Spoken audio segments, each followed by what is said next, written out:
Doctor Manisha Karnataka है।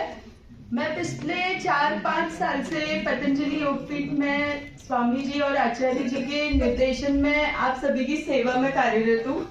और आज आपको कुछ आयुर्वेद रिलेटेड कुछ चीजें जो आपके डेली यूज में काम आएंगी या आपके लिए जानना जरूरी है, उनके लिए कुछ छोटे छोटे टॉपिक्स आपको बताने के लिए यहाँ पे आई हूँ।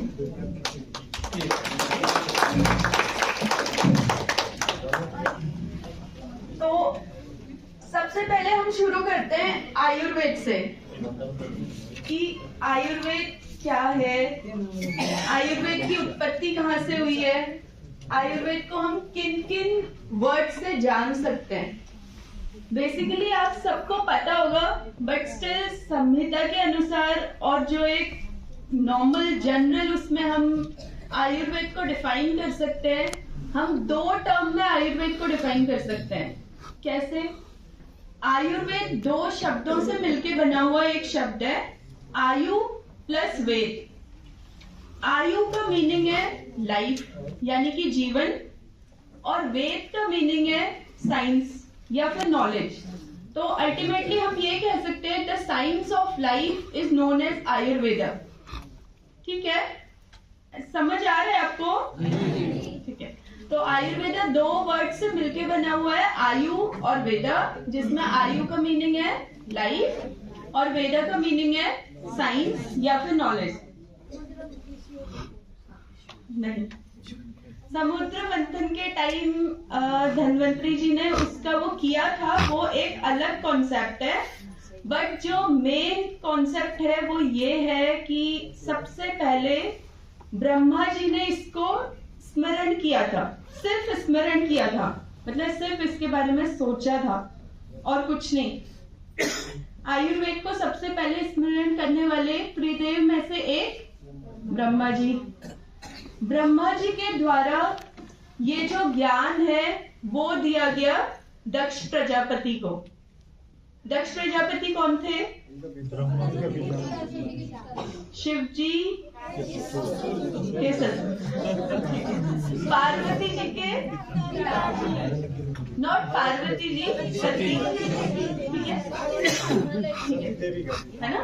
तो आयुर्वेद का अवतरण बेसिकली ऐसे हुआ है कि आयुर्वेद को ब्रह्मा जी ने स्मरण किया था और उसके बाद दक्ष प्रजापति को उसका ज्ञान दिया था। दक्ष प्रजापति के बाद उसका ज्ञान यानी कि आयुर्वेद का ज्ञान इंद्रदेव को दिया गया। ठीक है, इंद्रदेव के बाद उसका ज्ञान, एक सेकंड, इनको एक बार इनको बुलाएगा सकते हैं, बट अर्जुन बोले तो फिर बाहर जाके बात करिए, है ना? It's not good. आयुर्वेद आपको समझ आ गया मैंने क्या बताया? आपको, इनको, आप सब तो सुन रहे थे, उनको क्यों? अच्छा, आप में से किसी का भी, आई नो कि आप लोग मुझसे बड़े हैं, काफी बड़े हैं, बट अगर आपका कोई अर्जेंट कॉल है या कुछ भी ऐसी चीज है ना, तो एक बार बाहर जाके प्लीज हैंड रेज करके जस्ट बाहर जाके बात करके वापस आ जाइएगा। ठीक है, औरों को भी डिस्टर्बेंस नहीं होगा और आपको खुद के लिए भी ठीक नहीं है। मैं एक बार फिर से जल्दी जल्दी रिपीट कर देती हूँ। आयुर्वेदा 2 वर्ड से बना हुआ है, आयु और वेदा। आयु का मीनिंग है लाइफ और वेदा का मीनिंग है नॉलेज या science. The science of life is known as Ayurveda. Next point, सबसे पहले आयुर्वेद को स्मरण करने वाले हमारे त्रिदेव में से एक ब्रह्मा जी थे। ब्रह्मा जी के द्वारा आयुर्वेद का ज्ञान दक्ष प्रजापति यानी सती माता के पिता दिया गया। उनके बाद आयुर्वेद का ज्ञान इंद्रदेव को दिया गया। इंद्रदेव के बाद ये ज्ञान जो प्राप्त किया वो किया अश्विनी द्वय। 2 भाई थे जो उस टाइम पे सर्जन थे, अश्विनी द्वय। ठीक है, अश्विनी द्वय उनको दिया गया। अश्विनी द्वय के बाद ये ज्ञान अलग अलग परंपरा में अलग अलग लोगों को दिया गया, माना गया है। जैसे जो लोग चरक को ज्यादा मानते हैं उन लोगों का कहना है कि उनसे ये ज्ञान आचार्य चरक को गया। जो लोग आचार्य सुश्रुत को ज्यादा मानते हैं उनका कहना है कि ये ज्ञान आचार्य सुश्रुत को दिया गया। तो आप दोनों चीज मान सकते हैं कि आचार्य चरक और आचार्य सुश्रुत को दिया गया। फिर आचार्य चरक और आचार्य सुश्रुत के बाद ये ज्ञान उनके शिष्यों को दिया गया। ठीक है, आचार्य चरक के 6 शिष्य और आचार्य सुश्रुत के 7 शिष्य, और उनके थ्रू हम नॉर्मल लोगों को, ठीक है। पहले नॉर्मल लोगों से भी पहले जब ऋषि मुनियों का टाइम था तो ऋषि मुनियों को ये ज्ञान दिया गया, और ऋषि मुनियों के बाद इसमें टीका करी गई। जो ओरिजिनल जैसे संहिताएं थी उनमें टीका करी गई, और उन्हीं टीकाओं को अब हम पढ़ते हैं, है ना। बस ये है आयुर्वेद का अवतरण। और जो आप में से किसी एक ने बोला था कि समुद्र मंथन के टाइम पे आयुर्वेद का अवतरण हुआ था, वो भी ठीक बात है, बट बेसिक जो है वो ये वाला है, ठीक है। ये 2 चीजें हो गई, एक तो आयुर्वेदा है क्या और आयुर्वेदा की उत्पत्ति कहाँ से हुई है। अब थर्ड पॉइंट पे हम आ जाते हैं कि आयुर्वेदा के मेन ऑब्जेक्टिव क्या है, कि आयुर्वेदा का मेन काम क्या है, ठीक है। आयुर्वेदा के जो मेन काम है वो 4 चीजों की प्राप्ति हेतु हम आयुर्वेदा का ज्ञान प्राप्त करते हैं, और वो 4 चीजें क्या हैं? धर्म, अर्थ, काम और मोक्ष, ठीक है। धर्म, अर्थ, काम और मोक्ष की प्राप्ति हेतु हम आयुर्वेदा का ज्ञान प्राप्त करते हैं, ठीक है। सबसे पहले धर्म। किसी भी आयुर्वेद बेसिकली एक होलिस्टिक साइंस है, एक स्पिरिचुअल साइंस है, जिसके थ्रू हम भगवान को भी प्राप्त करते हैं और लाइफ के बारे में भी जानते हैं, ठीक है। तो हमारे डे टू डे में जो हमारे धार्मिक कर्मों से जुड़ा हुआ चीजें हैं उसकी प्राप्ति हेतु आयुर्वेद का ज्ञान। दूसरा अर्थ। अर्थ यानी कि हमारे लिविंग के लिए, हमारे जीने के लिए क्या जरूरी है? धन। तो धन की प्राप्ति हेतु जिससे हम जन कल्याण की सेवा कर सकें या अपने परिवार का पालन पोषण कर सकें, उसकी प्राप्ति हेतु आयुर्वेद का ज्ञान। तीसरी चीज है काम। काम का मतलब हमेशा ये नहीं है कि फिजिकल रिलेशनशिप में रहना है नॉल, वो काम नहीं कहलाएगा। काम का मीनिंग है कि जो भी गृहस्थ लोग हैं उनका अपनी दिनचर्या के लिए और अपने परिवार के पालन पोषण के लिए ज्ञान की प्राप्ति करना आयुर्वेदा के थ्रू, ये तीसरी चीज हो गई। और लास्ट में क्या है? हम सबका अल्टीमेट जो एक वो है कि हमें लास्ट में भगवान के पास किस उसमें जाना है, एक अच्छे कार्यों को लेके, अपने अच्छे कर्मों को साथ लेके जो जाना है, यानी कि मोक्ष की प्राप्ति, ठीक है। तो ये 4 चीजें हैं जो हम आयुर्वेदा से प्राप्त करते हैं, धर्म, अर्थ, काम एंड मोक्ष। ये 4 हो गए, बताइए। काम, मोक्ष। आयुर्वेदा के 4 ऑब्जेक्टिव्स बता रही थी मैं, जो कि है धर्म, अर्थ, काम और मोक्ष, ठीक है। धर्म का मीनिंग है होलिस्टिक वर्क्स या स्पिरिचुअल वर्क्स के थ्रू किसी चीज की प्राप्ति करना। और यहाँ पे क्योंकि हम आयुर्वेदा की बात कर रहे हैं, तो आयुर्वेदा के ज्ञान के थ्रू स्पिरिचुअल चीजों का एक्सेप्टेंस लेना या फिर उन्हें प्राप्त करना धर्म कहलाएगा। अर्थ यानी कि मनी, काम यानी कि अपने परिवार का पालन पोषण करना, ठीक है। और मोक्ष यानी कि लिबरेशन, भगवान की प्राप्ति, ठीक है, जो अल्टीमेट ट्रूथ है। एक तो ये हो गया ऑब्जेक्टिव जिसके अंदर ये 4 चीजें आती है, धर्म, अर्थ, काम और मोक्ष।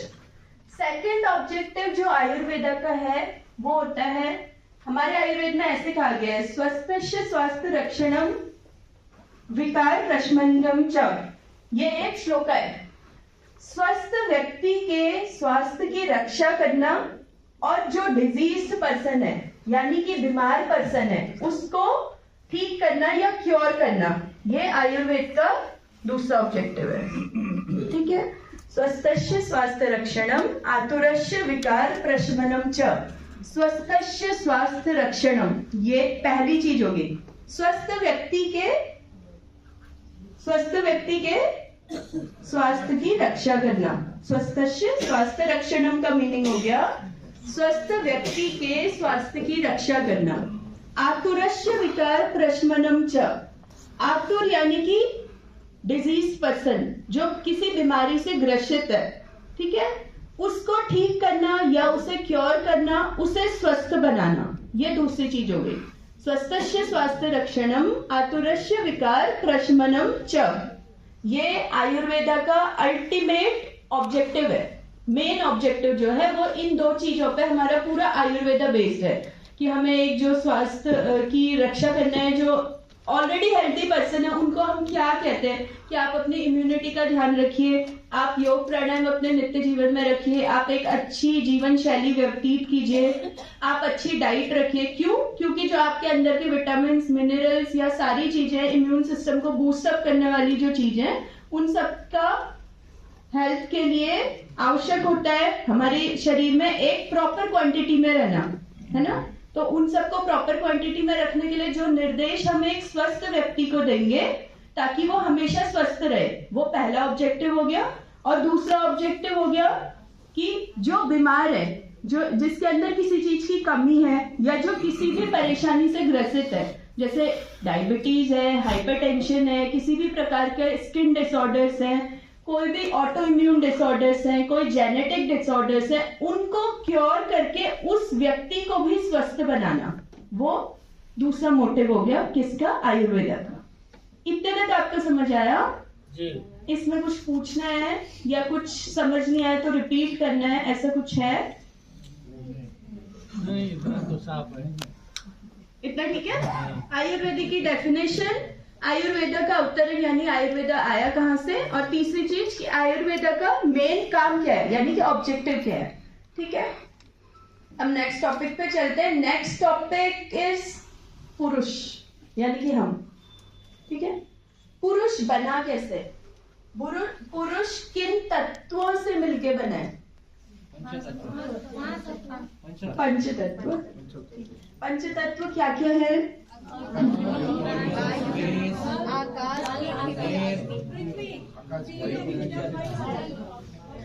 अच्छा, 5 तत्वों के अलावा क्या पुरुष के अंदर और कोई भी चीज नहीं है जो उसको बनाने में हेल्प करती है? क्या है? आत्मा है। ठीक है, अच्छी बात है, सही बात है। और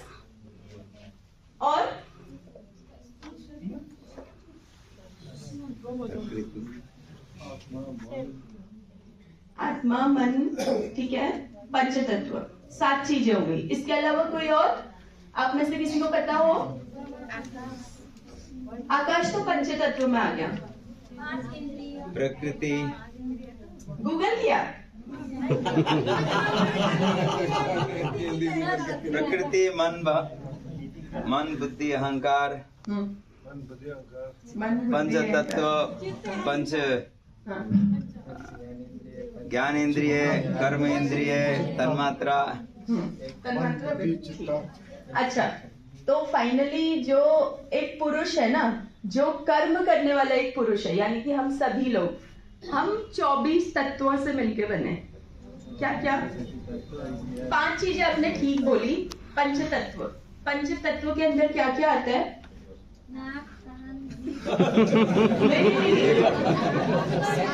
जल, अग्नि, वायु, पृथ्वी, आकाश। पंचतत्व इज पृथ्वी, जल, अग्नि, वायु एंड आकाश। ये 5 क्या है? पंचतत्व। पृथ्वी, जल, अग्नि, वायु, आकाश। नेक्स्ट आती है पंच ज्ञानेन्द्रिय।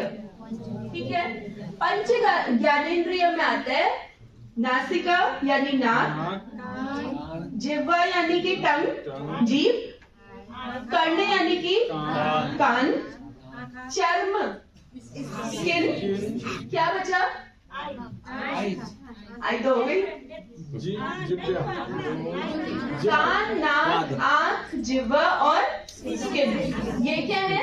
पंच ज्ञानेन्द्रिय, जिससे इन 5 की हेल्प से हम किसी भी चीज का ज्ञान प्राप्त करते हैं। या तो हम सुन के प्राप्त करेंगे, या हम देख के प्राप्त करेंगे, या हम किसी चीज का स्वाद लेके प्राप्त करेंगे, या हम किसी चीज की स्मेल लेके प्राप्त करेंगे, या फिर हम किसी चीज को टच करके यानी कि स्किन के थ्रू प्राप्त करेंगे। तो ये क्या हो गया? पंच ज्ञानेन्द्रिय। ठीक है, पंच तत्व, पंच ज्ञानेन्द्रिय, पंच कर्मेंद्रिय। नेक्स्ट 5 नहीं, नेक्स्ट 5 पहले पंचकर्मेंद्रिय। पंचकर्मेंद्रिय क्या क्या है? हाथ पैर मुंह जिह्वा यानी जीभ से रिलेटेड मुंह, ठीक है। कान यानी कि कान से रिलेटेड मुंह के थ्रू एक कर सकते हैं, हाथ के थ्रू कर सकते हैं, पैर के थ्रू कर सकते हैं, गुदा मार्ग के थ्रू कर सकते हैं, और गुदा मार्ग इज मलद्वार ओनली, जेनिटल। हाँ, जेनिटल्स, ठीक है। ये 5 चीजें, ये क्या हो गई? पंचकर्मेंद्रिय, जिनसे हम किसी चीज की प्राप्ति या जो हमारे शरीर में टॉक्सिक एलिमेंट्स होते हैं उनको निकालने का काम करते हैं। तो ये 5 चीजें क्या हो गई? पंचकर्मेंद्रिय। पंचतत्व, कर्मेंद्रिय, पंच ज्ञानेंद्रिय। पंच ज्ञानेंद्रिय, पंचकर्मेंद्रिय। अब नेक्स्ट 5 क्या आते हैं? पंच तन्मात्रा, पंच तन्मात्रा, ठीक है। हाँ, गंध, रस, रूप, स्पर्श, जो मैं बोल रही हूँ वही रिपीट।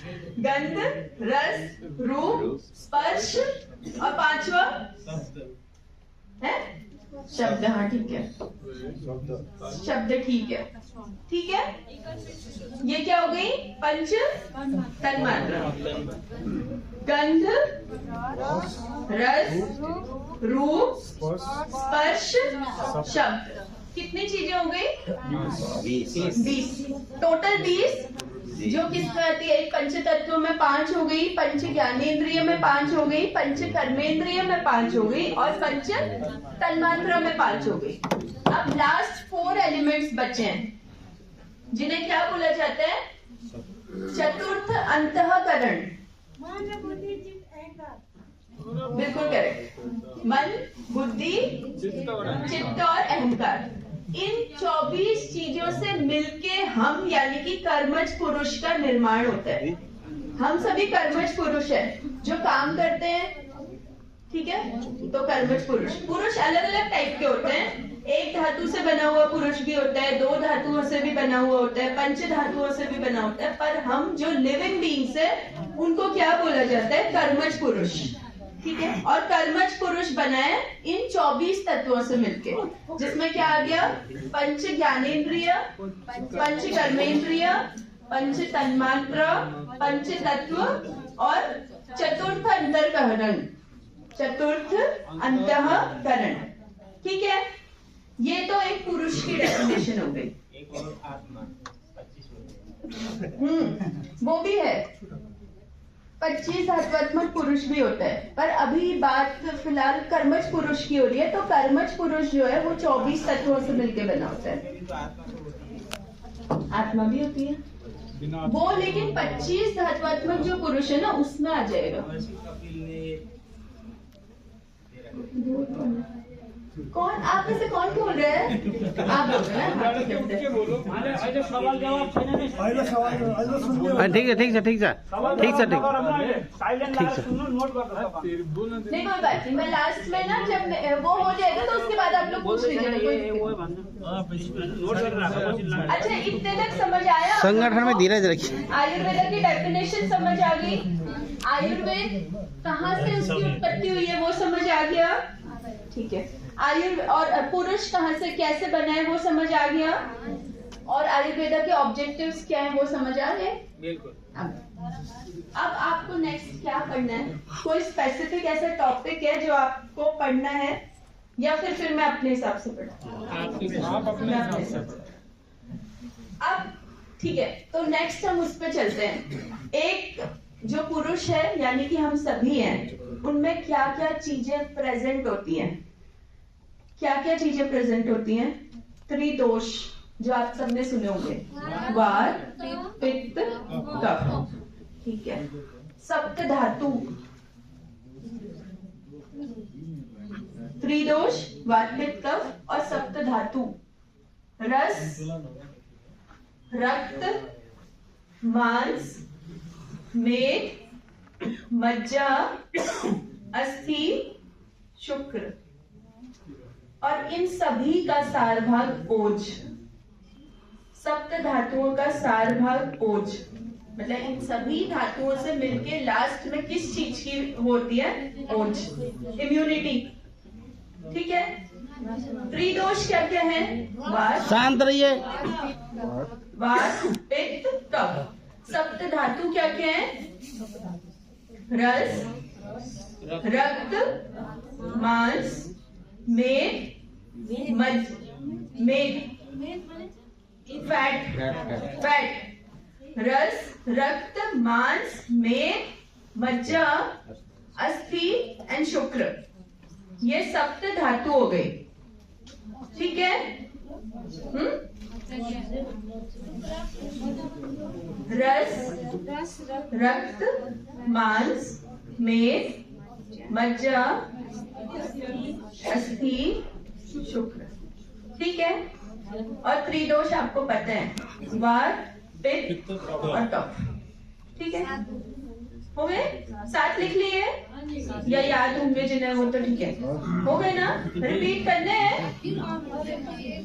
करने? वात, पित्त, कफ है क्या? ठीक है। वात, पित्त, कफ बेसिकली दोष है। एक श्लोक है हमारे आयुर्वेद में, सम दोषा समाग्निश्च सम धातु मल क्रिया प्रसन्नात्मेन्द्रिय मनः स्वस्थस्य इत्य अभिधीयते। ये एक स्वस्थ पुरुष की डेफिनेशन है।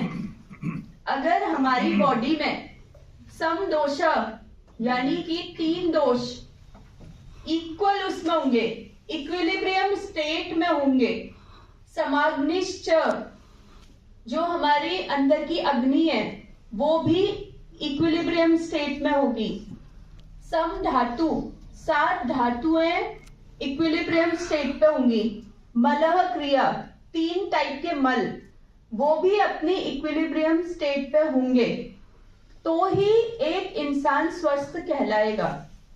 सम दोषा समाग्निश्च सम धातु मलह क्रिया प्रसन्न आत्मेन्द्रिय मनः, प्रसन्न आत्मेन्द्रिय मनः, प्रसन्न आत्मा और इंद्रिय। इन चीजों के अलावा सम दोष, सम अग्नि, सम धातु, सम मल, इनके अलावा प्रसन्न आत्मा और इंद्रिय, जो 5 इंद्रिय आपने पढ़ी, प्रसन्न आत्मेन्द्रिय मनः स्वस्थस्य इत्यभिधीयते। मतलब एक इंसान को या एक पुरुष को, चाहे वो स्त्री हो या पुरुष हो, उसे आप स्वस्थ तभी कह सकते हैं जब उसमें समदोष, समाग्निश्च, समधातु, सममल प्लस एडिशनल प्रसन्न आत्मा और प्रसन्न इंद्रिय, इन सब का कॉम्बिनेशन इक्विलिब्रियम स्टेट पे होगा तो हम सभी स्वस्थ कहलाएंगे, नहीं तो हम सभी अस्वस्थ कहलाएंगे। ठीक है। अब आप एक पुरुष की दोष या प्रकृति कैसे पहचानेंगे कि ये वात दोष से ग्रसित है या पित्त दोष से है या कफ से है, या इसके अंदर 2 या 3 दोषों का मिश्रण हुआ है या 2 चीजों का हुआ है। कॉमन है, छोटी छोटी सी चीजें। ठीक है। दोष कितने टाइप के होते हैं? वात, पित्त एंड कफ, है ना। अब जो वात प्रकृति के लोग होंगे, वात प्रकृति के लोगों के लिए कहा गया है, मैं बताती हूँ, तत्र रुक्षो लघु शीत खर सूक्ष्म चलो अनिल। ये तो आयुर्वेद का श्लोक है। इसको आप ऐसे हिंदी में या जैसे भी आप याद करना चाहते हैं या लिखना चाहते हैं, आप वैसे लिख लो कि जो एक वात दोष वाला जो व्यक्ति होगा उसमें क्या क्या चीजें आपको देखने के लिए मिलेंगी, वो चीजें। ठीक है। वात दोष वाला जो व्यक्ति होगा उसके शरीर में हमेशा रुक्षता यानी कि ड्राइनेस रहेगी। तत्र रुक्षो, रुक्षता यानी कि ड्राइनेस। लघु, लघु यानी लाइटनेस, हल्कापन। ठीक है। रुक्षता यानी कि ड्राइनेस। अगर आप में से कोई भी व्यक्ति यहाँ पे वातज दोष वाला या वातज प्रकृति वाला होगा तो उसमें से जो डोमिनेंट फीचर्स है ना, वो यही 4-5 दिखेंगे। सबसे पहला उसमें है क्या है? ड्राइनेस। रुक्षता यानी कि ड्राइनेस। जो वातज प्रकृति वाले लोग होते हैं उनमें अधिक रुक्षता पाई जाती है नॉर्मल उससे। हम पर्सन से पूछते हैं ना कि आपकी स्किन टाइप कैसा है, ड्राई है, ऑयली है या कॉम्बिनेशन वाली स्किन है। जो वातज प्रकृति वाले लोग होंगे उनमें हमेशा रुक्षता ज्यादा पाई जाएगी, यानी कि उनके हाथ पैर होंठ जल्दी फटेंगे। सर्दी आएगी, बारिश वाला मौसम आएगा, हवा तेज चलेगी तो उनके हाथ पैर होंठ की जो फटने की या क्रैक्स आने की क्षमता है वो दूसरे पर्सन से ज्यादा होगी। ये वातज प्रकृति वाले लोगों का एक लक्षण हो गया। दूसरा लक्षण या फीचर आप कह सकते हो लाइटनेस, लघु। जल्दी जल्दी जल्दी जल्दी चलते हैं, बहुत तेज तेज बोलते हैं, बहुत तेज तेज काम करते हैं। देखे होंगे आप में से बहुत सारे लोग होंगे कि बस तुरंत तुरंत करना है। अभी कोई सब्जी काटती है तो मुझे 5 मिनट में फिनिश करना है, मुझे यहाँ से वहां जाना है, 5 मिनट में फिनिश करना है, चाहे बीच में कुछ भी हो, लेकिन फटाफट फटाफट से एकदम से जल्दी जल्दी जाना है। क्योंकि शरीर में लघुता है, लाइटनेस है, पतले होते हैं, काफी पतले होते हैं। मैक्सिमम लोग पतले होते हैं, वातज प्रकृति वाले मैक्सिमम लोग पतले होते हैं। तो शरीर में लघुता है, फटाफट चलेंगे, फटाफट काम करेंगे, फटाफट बोलेंगे, ऊंचा बोलेंगे, ऐसे। वो प्रकृति क्या हो गई? वातज प्रकृति हो गई। पहला रुक्षता, दूसरा लघुता, तीसरा ठंडा। ठंडा ज्यादा लगेगा। एक नॉर्मल व्यक्ति से वातज प्रकृति वाले जो लोग हैं उनको ठंड ज्यादा लगेगी। क्यों? क्योंकि शरीर में मेद नहीं है, फैट नहीं है, है ना, पतले हैं, मांस ज्यादा है ही नहीं, हड्डी है ना, पतले हैं, हड्डी है, तो उन्हें ठंडा एक नॉर्मल व्यक्ति से ज्यादा फील होगा। ठीक है, रुक्षता, लघुता, ठंडा ज्यादा, ठीक है।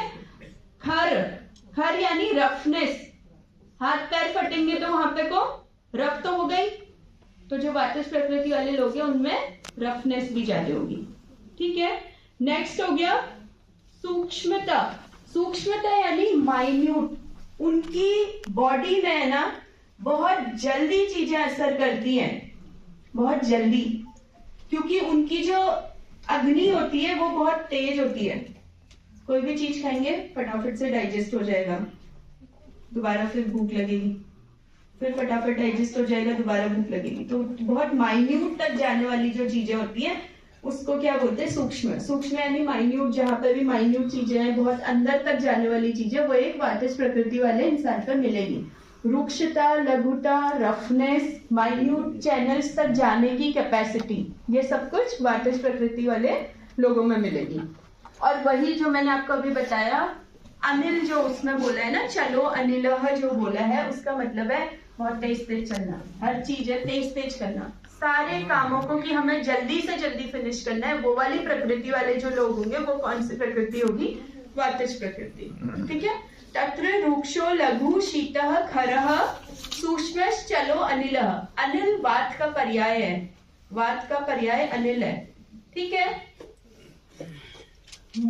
इसके कुछ एग्जाम्पल्स आप लोग लिख सकते हो, जैसे लोकोमोशन का जो हमारी बॉडी में काम होता है ना, हमारी जॉइंट्स के लोकोमोशन का जो काम होता है, हमारे मल्टीपल जॉइंट्स है ना, नी जॉइंट है, हिप जॉइंट है, शोल्डर जॉइंट है, एल्बो जॉइंट है, इन सबको मूवमेंट जो प्रदान करता है वो कौन सा दोष करता है? वात दोष करता है, क्योंकि उसमें माइन्यूट चैनल्स तक जाने की क्षमता है। इसलिए एक चीज एक्सक्रीशन जो होगा, एक्सक्रीशन यानी कि यूरिन और फीकस का, मल द्वार से यूरिन और फीकस का जो एक्सक्रीशन का काम होगा, उसमें कौन हेल्प करता है? वात दोष। क्योंकि उसका भी रीजन यही है कि वो माइन्यूट चैनल्स तक जाता है और बहुत जल्दी जल्दी चला जाता है। ठीक है, और वातज प्रकृति वाले लोगों के पैर कभी भी स्टिल नहीं रह सकते हैं। स्टिल मतलब वो एक जगह पे नहीं रह सकते, वो बहुत चंचल प्रकृति के होते हैं। आप उन्हें बैठा ही नहीं सकते हैं। आप अगर चाहें भी कि आप यहाँ पे बैठ जाओ तो नहीं, 5 मिनट से ज्यादा वातज प्रकृति वाले लोग कभी भी एक जगह पे नहीं बैठेंगे, बहुत जल्दी जल्दी, चंचलता बहुत ज्यादा होती है। तो ऐसे लोग क्या है? वातज प्रकृति वाले लोग हैं। ठीक है, अच्छा नेक्स्ट हम चलते हैं पित्तज प्रकृति में। इतना समझ आ गया है? रिपीट करना है? नहीं। नींद आ रही है? पित्त प्रकृति सेकंड है ना। पित्त प्रकृति वाले लोग पित्तम स स्नेह तीक्ष्ण उष्ण लघु विश्रम सरम द्रवम। इतना डिटेल जाने की जरूरत नहीं है। जहां पे भी बर्निंग, दो ही चीजें याद रखनी, स्किन डिसऑर्डर्स और दूसरा जलन या बर्निंग, बस उससे आप पित्तज प्रकृति वाले लोगों को पहचान सकते हो बहुत इजीली। जिनको स्किन डिसऑर्डर्स बहुत जल्दी होते हैं, स्किन डिसऑर्डर्स में मल्टीपल डिसऑर्डर्स आ गए, सभी तरीके के डिसऑर्डर्स, चाहे वो एक्ने हो या वो सोरियासिस हो या डर्मेटाइटिस हो, किसी भी प्रकार का हो, पित्तज प्रकृति वाले पर्सन्स जल्दी। और आग, अंदर जलन, एसिडिटी, खट्टी डकारें आना, है ना, ये वाले सीने में यहाँ पे बोलेंगे कि हमें बहुत जलन रहती है, हमारे हाथ पैर बहुत गर्म रहते हैं। हम ठंडी जगह पे भी अगर चले जाएं तब भी हमारे हाथ पैर बहुत ज्यादा गर्म रहते हैं, एकदम से ठंडे नहीं होते। जो वातज प्रकृति वाले उन्हें ठंडा ज्यादा लगता है, पित्तज प्रकृति वाले लोगों को गर्मी ज्यादा लगती है। वो हमेशा लिक्विड की तरफ जाएंगे। कभी भी आप देखना, कुछ लोग होते हैं, आप कहीं पे खाने बैठोगे तो वो लोग क्या कहेंगे कि नहीं हमें रोटी सब्जी नहीं, हमें जूसेस चाहिए, ऐसी चीजें, लिक्विड की तरफ ज्यादा जाएंगे। क्यों? क्योंकि उनके शरीर में है ना जलन ज्यादा है, अग्नि ज्यादा है, अग्नि का प्रवाह वात और कफज प्रकृति वालों लोगों से ज्यादा है, तो वो पित्तज प्रकृति को डिनोट करती है। ठीक है। स्नेह यानी कि ऑयली, स्किन हमेशा ऑयली रहेगी। वात प्रकृति वालों की स्किन कैसी थी? ड्राई थी। पित्त प्रकृति वालों की कैसी है? ऑयली है। तीक्ष्ण, तीक्ष्ण क्या है? तीक्ष्ण का मतलब क्या है? डीप टिश्यूज तक जाने की जो क्षमता है। लोकोमोशन का काम कौन कर रहा था? जॉइंट्स को मूवमेंट देने का काम कौन कर रहा था? वात कर रहा था। अब डीप टिश्यूज तक आपको कोई दवाई को या किसी चीज को पहुंचाना है तो वो आप किसकी हेल्प से पहुंचा सकते हो? डाइजेशन की हेल्प से, है ना। पहले डाइजेशन होगा, हम मुंह से दवाई का इंटेक करेंगे, डाइजेशन की क्रिया से वो पूरे ब्लड में फैलेगी, तो डीप टिश्यूज तक जाने का काम कौन करेगा? अग्नि करेगा। डाइजेस्टिव पावर जो है वो करेगी, तो वो पित्तज प्रकृति वाले लोग हो गए। ठीक है, इतना समझ आ गया? उनमें भी लघुता का गुण होता है। वात प्रकृति वाले भी लघु होते हैं, हल्के वैसे होते हैं, पर पित्त प्रकृति वालों में भी लघुता का गुण होता है कुछ हद तक। वातज प्रकृति वालों में ज्यादा होगा क्योंकि उनका जो बॉडी टाइप है वो पतला है। ठीक है। पित्तज प्रकृति वालों में थोड़ा कम होगा लेकिन होगा। ठीक है।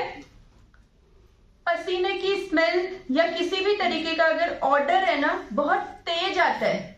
जो पित्तज प्रकृति वाले लोग हैं उनसे किसी भी तरीके का ऑर्डर यानी कि स्मेल बहुत तेज आती है। वातज प्रकृति वाले लोगों को पसीना अगर होगा भी तो आपको पता नहीं चलेगा कि उससे पसीना आ रहा है, पर पित्तज प्रकृति वाला अगर कोई इंसान होगा तो उसके पसीने की स्मेल आपको एकदम तुरंत दूर तक भी समझ आएगी। तो आप उस चीज से भी पहचान सकते हैं कि ये पित्तज प्रकृति का पुरुष या महिला है। ठीक है। तेज ऑर्डर होती है, मतलब पसीने वगैरह की या किसी भी तरीके का एक्सक्रीशन अगर हो रहा है, जैसे पॉटी कर रहे हैं, यूरिन कर रहे हैं, तो उसमें क्योंकि अग्नि की जो वो है ना वो ज्यादा रहेगा, इस वजह से जो स्मेल है वो बहुत तेज चलती है। ठीक है। एकदम से समझ आता है, बहुत जल्दी जल्दी प्यास लगती है, अंदर गर्मी है ना तो बहुत जल्दी प्यास लगती है। मैंने बोला कि लिक्विड चीजों की तरफ ज्यादा अट्रैक्ट होते हैं, है ना, क्योंकि उनको गर्मी ज्यादा लगती है, इसलिए लिक्विड चीजों की तरफ ज्यादा अट्रैक्ट होते हैं। इसीलिए वहीं से वो गुण आया है, क्योंकि उन लोगों को प्यास ज्यादा लगती है। ये पित्तज प्रकृति के गुण हो गए। ठीक है। वातज वाले रफ, पित्तज वाले ऑयली। वातज वाले लघु प्रकृति के, पित्तज वाले मीडियम। लघुता तो होगी पर मीडियम होगी। वातज प्रकृति वालों में पसीने वगैरह की या किसी भी चीज की जो स्मेल है वो इतना नहीं पता चलती, पित्तज प्रकृति वालों में बहुत जल्दी जल्दी पता चलती है। ठीक है।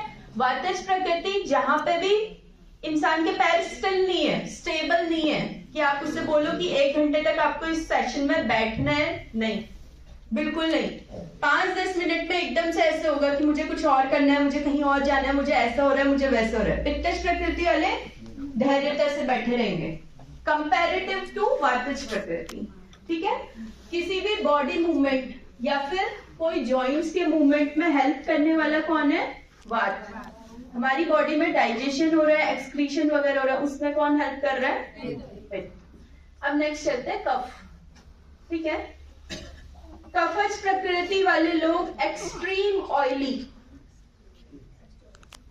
ऑयली, और आप उन्हें ऐसे पहचान सकते हो जैसा हाथी होता है ना, बहुत हल्के हल्के चलता है, हल्के हल्के अपने काम करता है, बहुत धीरे से बोलना, ज्यादा तेज आवाज को सहन न करना, बहुत जल्दी गुस्सा न आना, पेशेंस बहुत ज्यादा हाई लेवल का होना कि आप उन्हें कितना गुस्सा दिला दो, कितना भी कुछ कह दो, पर उन्हें कुछ नहीं होता, कोई बात नहीं। उनकी tolerance capacity is very very high, बहुत ज्यादा हाई होती है, बहुत आराम से चीजों को सह सकते हैं।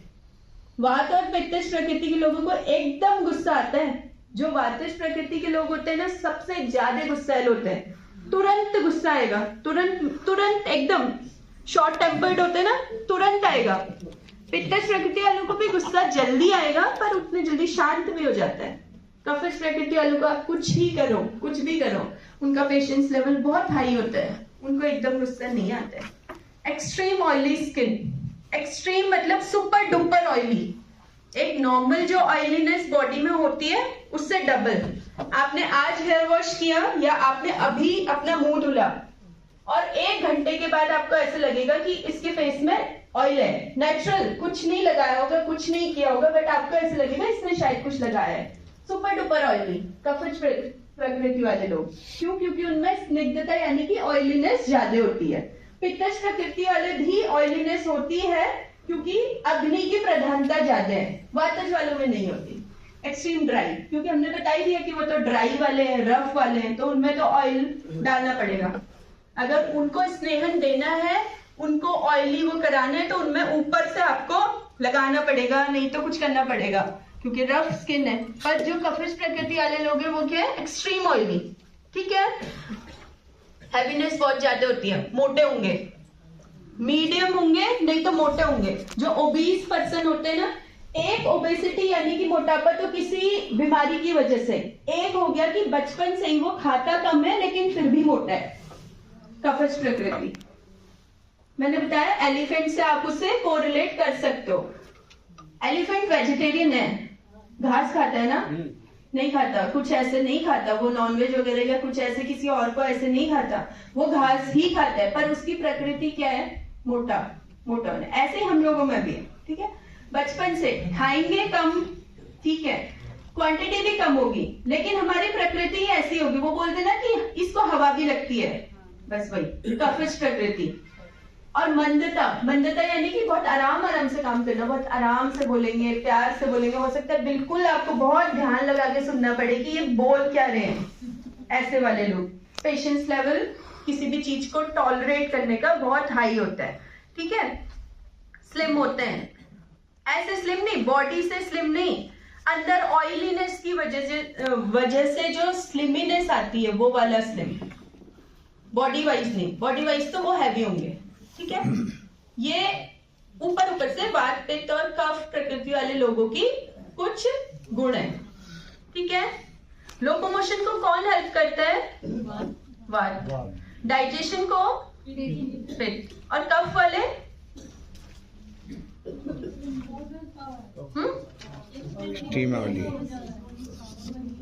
कफ वालों में सबसे ज्यादा क्या है? ऑयल है ना, तो वो लुब्रिकेशन का काम करेगी। जॉइंट के मूवमेंट का काम वात ने कर दिया, बॉडी में डीप टिश्यूज तक दवाओं को या किसी भी चीज को पहुंचाने का काम पित्त ने कर दिया। अब बात किसकी आती है? अंदर स्नेह को पहुंचाने की, लुब्रिकेशन।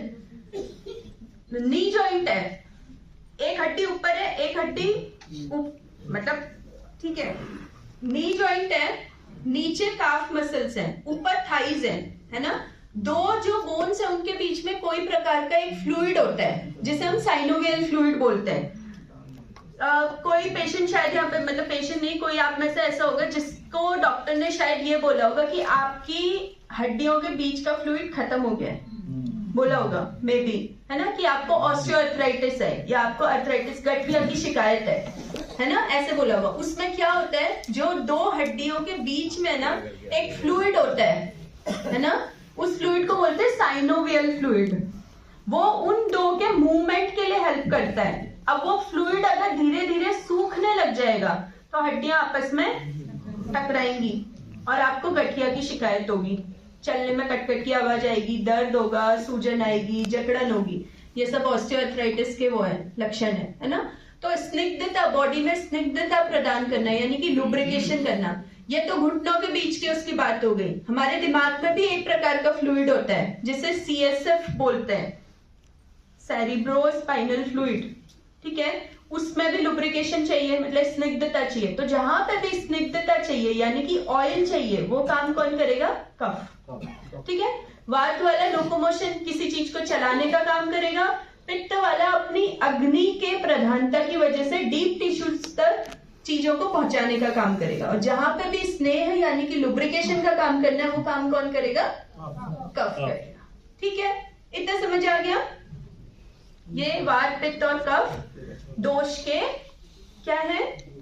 गुण है और कर्म है, ठीक है। अब नेक्स्ट चलते हैं प्रकृति पे। कंफ्यूज नहीं होना, वात पित्त कफ प्रकृति और वात पित्त कफ दोष पे ना, कंफ्यूज नहीं होना। अगर कुछ समझ नहीं आएगा तो आप लोग पूछ लीजिएगा। बाकी अभी तक जो हम पढ़ रहे थे वो वात पित्त कफ दोष के गुण और कर्म पढ़ रहे थे। अब हम क्या पढ़ने जा रहे हैं? प्रकृति, इंसान की प्रकृति, ठीक है। प्रकृति है क्या? जैसे हमने आयुर्वेदा को बताया कि आयुर्वेदा 2 शब्दों से मिलके बना हुआ एक टर्म है ना, ऐसे ही प्रकृति क्या है? सत्व रजतम है प्रकृति। वो एक टाइप की प्रकृति है, मतलब कोई प्रकृति है, उसके अंदर के 3 टाइप्स आपने बताए, उसके अलावा भी प्रकृति है। प्रकृति की डेफिनेशन, ये तो आपने जो बताया वो टाइप्स हो गए, ठीक है, करेक्ट है, गलत कुछ नहीं है। पर प्रकृति है क्या?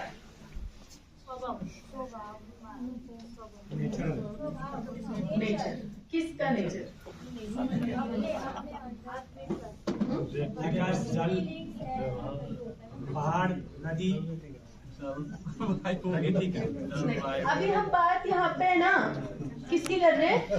इंसान शरीर की, है ना। वो पहाड़ और ये सब तो नॉन लिविंग उसमें आ गए। अभी लिविंग बीइंग्स, ठीक है, जिनमें इंसान का नेचर, प्रकृति, वो स्वभाव में ही आ गया। किसी ने नेचर बोल दिया, किसी ने स्वभाव बोल दिया, आपने भावनाएं बोल दिया, वो तीनों ही चीज सेम है। ये करेक्ट है। इसका भी एक श्लोक है, प्रकृतिस्तु स्वभावः करके, शायद यही वाला आप सभी ने पढ़ा है। स्ट्रक्चर इज नॉट प्रकृति, स्वभाव ठीक है, वो चीज ठीक है। कोई एनर्जी बोलो या कोई पदार्थ बोलो, वो प्रकृति है जो कभी चेंज नहीं होती। हमारे जन्म से लेके मृत्यु तक हमारी बॉडी में रहने वाला पदार्थ प्रकृति है जो कभी चेंज नहीं होता, वो हमेशा कांस्टेंट रहता है। अगर आप वातिश प्रकृति के साथ पैदा हुए हैं तो आप अपने मरने तक वातिश प्रकृति ही रहेंगे। अगर आप पित्तश प्रकृति के साथ पैदा हुए हैं तो आप वही रहेंगे। कफज के साथ हुए हैं तो आप कफज ही रहेंगे। प्रकृति एक ऐसी एंटिटी है जो जन्म से मरण तक हमेशा कांस्टेंट रहती है, वो कभी भी चेंज नहीं होती। कांस्टेंट, समान, एक समान, है ना। बचपन से लेके मरने तक जो एंटिटी हमारी बॉडी में सेम रहती है वो प्रकृति है। हमारे पैदा होने से लेके मरने तक जो एंटिटी हमारी बॉडी में कांस्टेंट रूप में रहती है वो प्रकृति है। और दूसरा जो आपने बताया ही है हमारा स्वभाव, किसी भी इंसान का स्वभाव प्रकृति है, ठीक है। ये याद रखिएगा कि प्रकृति कभी चेंज नहीं होती। कि कहीं हम ऐसे कह रहे हैं कि नहीं बचपन में ये वातिश प्रकृति था, हम बच्चों को जनरली ऐसे डिफाइन कर देते ना कि बचपन में तो ये बहुत शैतानी करता था, अब ये शांत हो गया है। इट डजंट मीन कि उसकी प्रकृति चेंज हुई है, क्योंकि प्रकृति अंदरूनी है, वो बाहर से नहीं है। बचपन में बच्चे का स्वभाव है शैतानी करना, बड़े होके हो सकता है वो शांत हो जाए, हो सकता है वो वैसा ही रहे, पर वो उसकी प्रकृति को डिफाइन नहीं करेगी, ठीक है। प्रकृति अगर वो वातिश प्रकृति का जन्म से पैदा हुआ है तो वातज ही रहेगा और पित्तज हुआ है तो पित्तज ही रहेगा। कंबाइन भी होता है क्या? हाँ, मैं सेकंड इसी पॉइंट पे आ रही थी।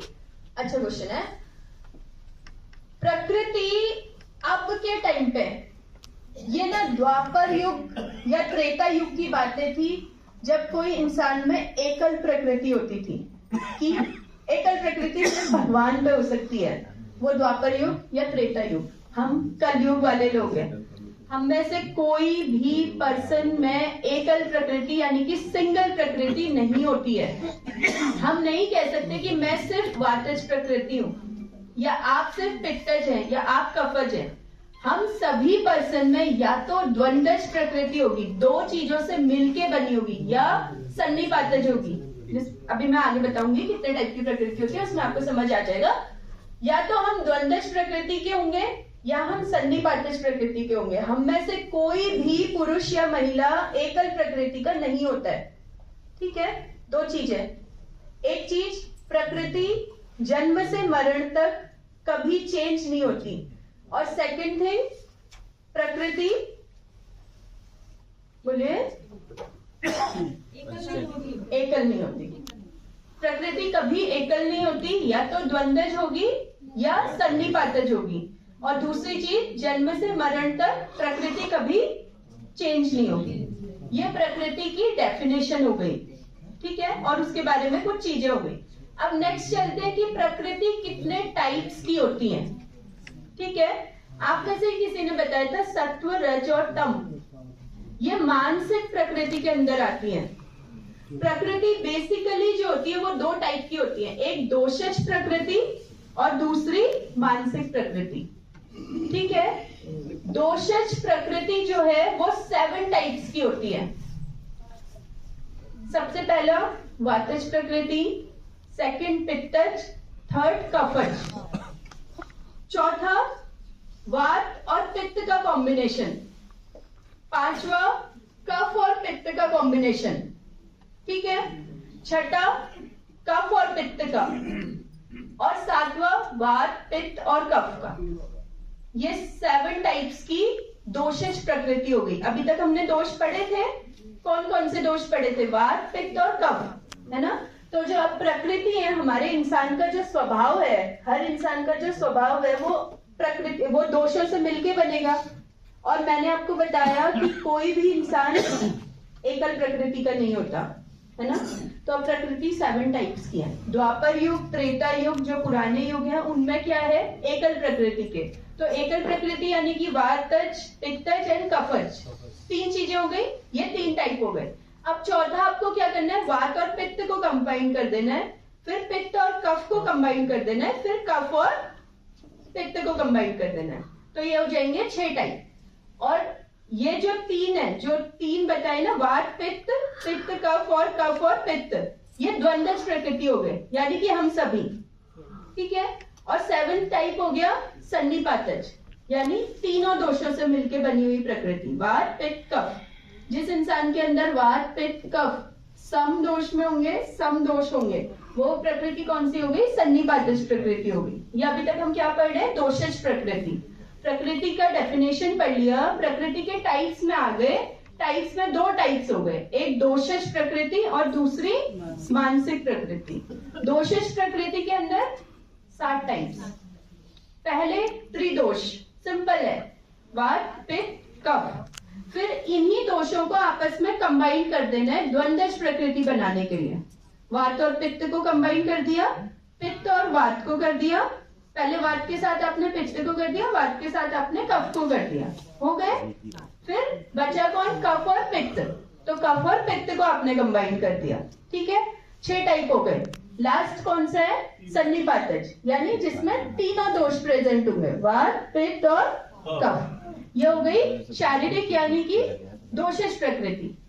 और सेकंड टाइप जो आपने बताया था, सात्विक, राजसिक, तामसिक प्रकृति। ठीक है, इतना समझ आ गया?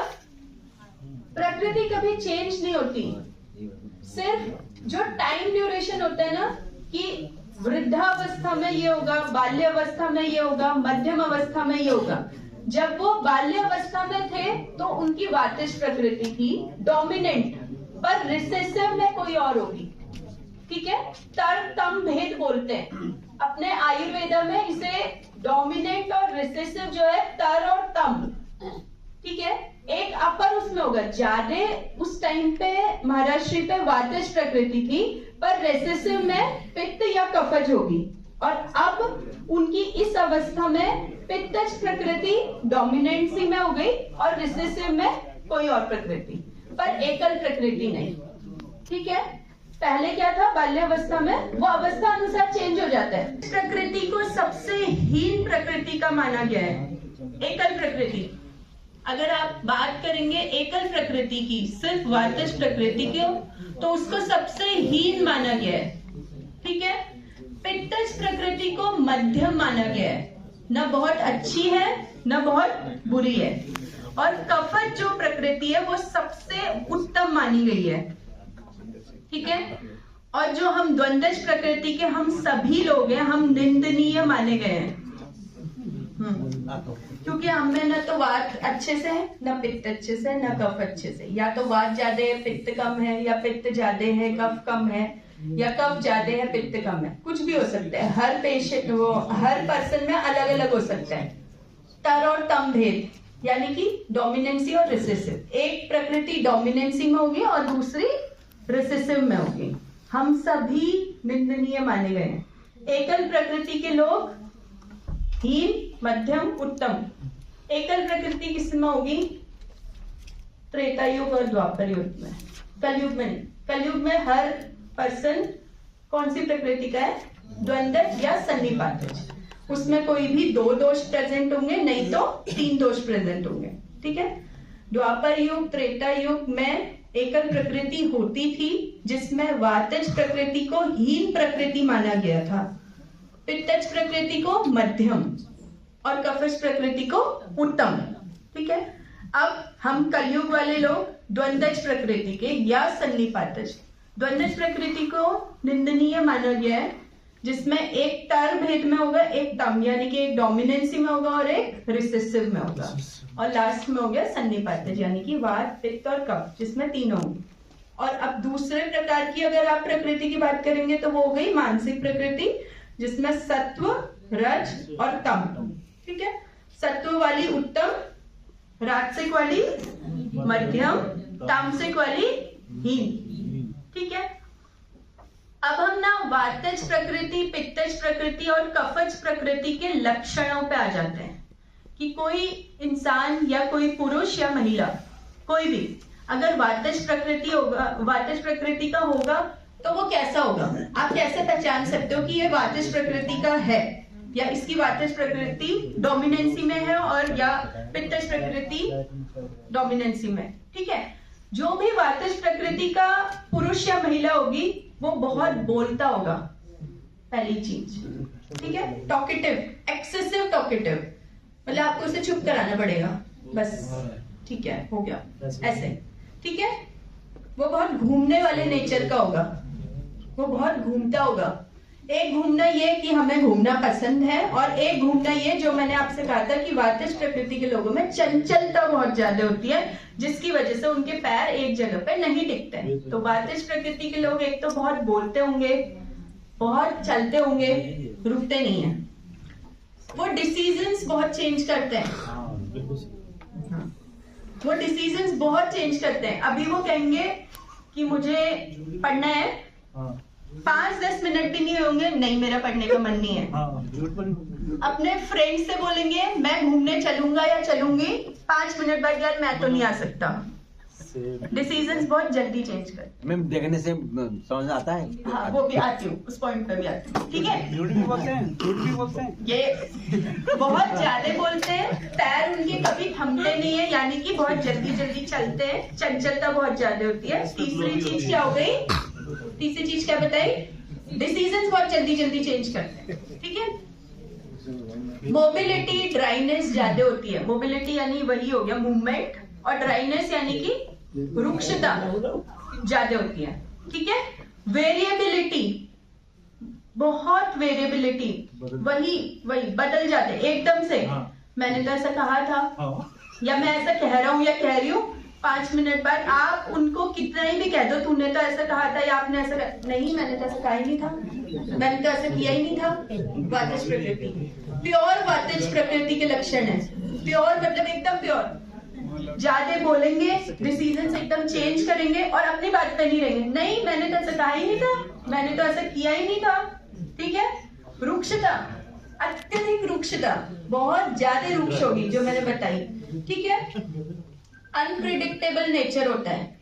आप उनके नेचर को बिल्कुल प्रिडिक्ट नहीं कर सकते। आप कह ही नहीं सकते कि वातिज प्रकृति का जो पर्सन है वो ऐसा है, कि वो ऐसा है ना। आप उसे कभी आप उसे डिस्क्राइब कर ही नहीं पाओगे, क्योंकि आपको एक टाइम पे लगेगा वो बहुत अच्छा है या अच्छी है, एक टाइम पे लगेगा नहीं वो बहुत गुस्सा करता है या वो बहुत वो है, एक टाइम पे लगेगा नहीं वो अच्छा नहीं है, मुझे वो पसंद ही नहीं है। वो वातिज प्रकृति है, क्योंकि बिल्कुल अनप्रिडिक्टेबल नेचर होता है। अभी कुछ, 2 मिनट में कुछ, 5 मिनट में कुछ और, ये वातिज प्रकृति हो गई। फ्रेंडशिप के मामले में बिल्कुल अच्छे नहीं होते हैं। हाँ, फ्रेंडशिप आप किसी भी टर्म पे ले सकते हो, बट बहुत छोटी फ्रेंडशिप होती है। कि मतलब आप कह सकते हो सेल्फिश होते हैं, समवट सेल्फिश होते हैं, कि आज मुझसे फायदा है तो मेरे साथ फ्रेंडशिप है, कल अगर दूसरे से फायदा है तो मैं उसका फ्रेंड नहीं हूँ बट वो है। बहुत शॉर्ट फ्रेंडशिप रखते हैं, बहुत छोटी, मतलब कि टाइम के हिसाब से भी आप देख लो और नेचर के हिसाब से भी आप देख लो, वो शॉर्ट फ्रेंडशिप्स रखते हैं, मतलब अच्छी फ्रेंडशिप नहीं होती उनकी। ठीक है, इतना तक समझ आ गया। कोई भी काम अगर शुरू करेंगे खत्म नहीं करते। वातिज प्रकृति। अब आप लोग खुद को खुद एनालाइज भी कर लेना कि किस पे कौन डोमिनेट में है, कौन रिसेसिव में है। ठीक है, ये आप लोग खुद से एक बार एनालाइज भी कर सकते हैं। ठीक है। बहुत ज्यादा बोलते होंगे, बहुत जल्दी चलने वाले होंगे, बहुत जल्दी डिसीजंस चेंज करते होंगे, अनप्रिडिक्टेबल है नेचर उनका, बिल्कुल अनप्रिडिक्टेबल है। हम नहीं कह सकते कैसा है या कैसी है। ठीक है। और बहुत एनर्जेटिक होते हैं, बहुत जल्दी चलते हैं ना, तो एनर्जी बहुत ज्यादा होती है, एनर्जी अंदर बहुत ज्यादा होती है। और इम्पल्सिव नेचर होता है, मतलब गुस्सा, जो मैंने अभी बताया था कि एकदम जल्दी गुस्सा आएगा, बहुत जल्दी, कि ये हुआ और तुरंत गुस्सा कर गए। फ्रेंडशिप के मामले में शॉर्ट फ्रेंडशिप, सेल्फलेस होते हैं या फिर सेल्फिश होते हैं, आप कह सकते हो, पर ऐसा भी नहीं है कि बिल्कुल नहीं कह सकते। इसीलिए ना वातिज प्रकृति को हीन भी माना गया था।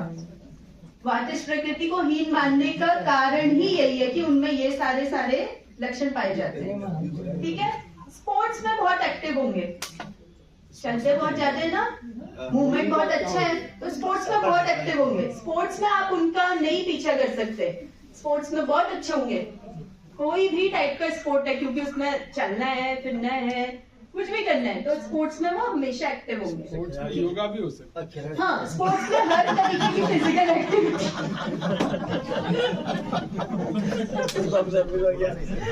हम लोग तो सब सेल्फिश हो गया। अब आपको समझ आ रहा है ना कौन वातिज प्रकृति डोमिनेंट है? आ रहा है ना? लेकिन एक दूसरे की निंदा नहीं करनी, बस अपने को एनालाइज करना। नहीं, समझने की कोशिश करें किस पे फिट बैठता है। ठीक है। अब नेक्स्ट उनका क्वेश्चन था कि वो दिखते कैसे होंगे, है ना? उनके जो फीचर्स होंगे ना, वो नैन नक्श जो बोलते हैं, वो छोटे छोटे होंगे या तीखे होंगे। छोटे इन द सेंस जैसे छोटा मुंह, छोटा माथा, छोटी नाक, या वो हाइट भी छोटी होगी। नहीं, हाइट का ऐसा जरूरी नहीं है कि उनकी हाइट भी छोटी होगी, बट उनके जो नैन नक्श है, इसमें सिर्फ फीचर्स की बात होती है। फीचर्स यानी कि नैन नक्श, ये तो आपको पता ही है। तो नैन नक्श जो होते हैं ना, वो बहुत ब्रॉड नहीं होते, वो छोटे छोटे होते हैं। मतलब जैसे हाँ, अलग अलग चीजें होती है ना, किसी का नाक चौड़ा होता है, किसी का लंबा होता है, किसी का पतला होता है। उनके ना छोटा होगा या लंबा ऐसे होगा, छोटा लंबा ऐसे, माथा छोटा सा होगा ऐसे। बाल कैसे होंगे? बाल कैसे होंगे? नो, करली नहीं होंगे। बाल उसके बहुत रफ होंगे, टूटने वाले होंगे। ये भी हो सकता है, ये भी हो सकता है। 3 खाली हो गए। ये भी हो, ये किसी और की वो निंदा नहीं करनी है, मैं फिर रिपीट कर रही हूँ। अच्छा, उनका स्किन कलर ना डार्क होता है जनरली, या वीटिश होगा या डार्क होगा, ठीक है, या वीटिश होगा, वीटिश यानी कि सांवला, या सांवले होंगे या डार्क होंगे। पर ऐसा जरूरी नहीं है कि जो डार्क है या वीटिश है वो वाटिश प्रकृति ही होगा, गोरे भी हो सकते हैं। गोरे भी हो सकते हैं, बिल्कुल हो सकते हैं, ठीक है, अपना क्या दे रहे हैं? ठीक है, हो गया, इतना समझ आ गया। बहुत ज्यादा बोलते हैं, जल्दी जल्दी चलते हैं, चंचल प्रकृति के होते हैं, डिसीजंस बहुत जल्दी जल्दी चेंज करते हैं, एनर्जेटिक बहुत होते हैं, गुस्सा बहुत जल्दी करते हैं, ठीक है, और फ्रेंडशिप के मामले में मैंने आपको बता दिया थोड़े सेल्फिश होते हैं और शॉर्ट फ्रेंडशिप्स रखते हैं, ठीक है, नैन नक्श उनके छोटे और पतले होंगे, बाल या फिर शरीर में रूक्षता ज्यादा होगी, ड्राइनेस ज्यादा होगी, ठीक है, मोबिलिटी यानी मूवमेंट, हाँ वो भी बोल सकते हैं, ठीक है, वो ज्यादा होगा, और डार्क स्किन होगी, नहीं तो विटिश भी हो सकती है, ठीक है, इतना समझ आ गया। उनके जॉइंट्स वीक होते हैं, जॉइंट्स इतना चल रहे हैं, दिन भर में इतना चल रहे हैं, घूम रहे हैं फिर रहे हैं, तो कहीं तो असर आएगा, तो जॉइंट्स में ही आएगा, है ना, तो उनके जो जॉइंट्स होते हैं वो वीक होते हैं, और उनके हाथ और पैर हमेशा ठंडे रहते हैं, मैंने बताया था ना, ठंडे रहते हैं, हाथ और पैर हमेशा ठंडे रहेंगे, और दूसरा क्या होगा, बालों में रुक्षता होगी, और जॉइंट्स वीक होंगे, ठीक है, और उन्हें कुछ ऐसे डिजीजेस मैं ऐसे नॉर्मली बता दे रही हूँ जो वातिश प्रकृति के लोगों को जल्दी होने की वो होती है, मतलब वो उसके लिए प्रोन होते हैं जल्दी। पहली चीज इंसोम्निया, अनिद्रा, वातिश प्रकृति के लोगों को अनिद्रा होने की के लिए प्रोन होते हैं, मतलब जल्दी इफेक्ट करेगा। दूसरा आर्थराइटिस, क्यों? क्योंकि एक तो हाथ पैर ठंडे रहते हैं और दूसरा जॉइंट्स वीक होते हैं, इसलिए उन्हें ना गठिया जो होता है ना वो जल्दी होता है। अनिद्रा की शिकायत जल्दी होगी, नॉर्मल लोगों से अनिद्रा की शिकायत, आर्थराइटिस की शिकायत, नसों की शिकायत, न्यूरोलॉजिकल जो डिसऑर्डर्स होते हैं वो जल्दी होंगे, ठीक है। हाथ कांपते हैं ना, हाथ कांपते हैं, किसी किसी के हाथ कांपते हैं ना, एक तो पार्किंसन डिजीज की वजह से कांपते हैं, किसी किसी के नॉर्मल भी कांपते हैं। वातिश प्रकृति के लोग ज्यादा प्रोन होते हैं, मतलब उनकी नस नाड़ियां वीक होती हैं, जॉइंट्स वीक होते हैं, इसकी वजह से ट्रेमर्स होने की भी क्षमता उनकी ज्यादा होती है। एक तो इंसोम्निया हो गया, न्यूरोलॉजिकल डिसऑर्डर्स हो गए, हाथ पैर हमेशा ठंडे रहने की क्षमता हो गई। दूसरा ट्रेमर्स यानी कि कंपन, ठीक है, ब्लोटिंग, पेट फूला फूला रहना, पेट फूला फूला रहना, इस चीज के लिए भी जल्दी प्रोन होते हैं। कौन? वातिश प्रकृति के लोग। एक बीमारी होती है कर्णनाद, आयुर्वेद में बोलते हैं, और वैसे टिनाइटिस, कान से अलग सी आवाज आती है कि हमें शंख बजने जैसी आवाज आ रही है, हमें कुछ घंटी बजने जैसी आवाज आती है, होता है, ये भी वातिश प्रकृति के लोगों को जल्दी होता है। ये कुछ डिसऑर्डर्स हैं, और ऐसे जरूरी नहीं है, मैं फिर से रिपीट कर रही हूँ कि जो ये सारी चीजें हैं ये वातिश प्रकृति के लोगों के लक्षण हैं, पर ऐसा बिल्कुल जरूरी नहीं है कि ये सिर्फ और सिर्फ वातिश प्रकृति वालों में ही होंगे, क्योंकि हम सभी द्वंद्व या सन्नी वातिश प्रकृति के लोग हैं, तो हमें मिक्स्ड फीचर्स होंगे। पर अगर आपको वातिश प्रकृति डोमिनेंट आपको पहचाननी है या अपने आप को एनालाइज करना है तो आप ऐसे एनालाइज कर सकते हो। Fair enough? वातिश प्रकृति समझ आ गई? दोनों साइड आ गई ना?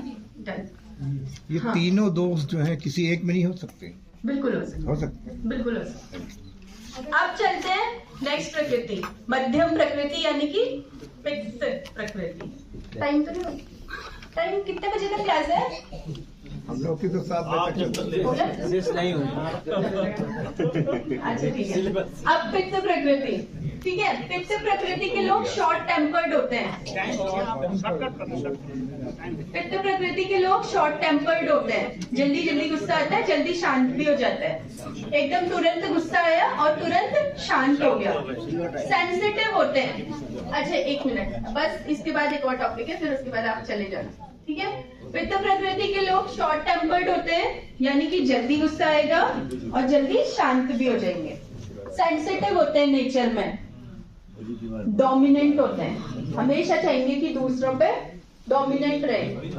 सपोज एक एग्जांपल है, कोई भी पति पत्नी है, अगर कोई पित्तज प्रकृति डोमिनेंट होगा, चाहे मेल चाहे फीमेल, वो हमेशा चाहेगा कि मैं सामने वाले से हमेशा डोमिनेंसी में रहूं, या कोई 3-4 फ्रेंड्स हैं उसमें से जिसमें पित्तज प्रकृति के गुण ज्यादा होंगे, वो हमेशा चाहे सही हो गलत हो पर वो खुद को सही ही बताएगा कि मैं ही हूँ।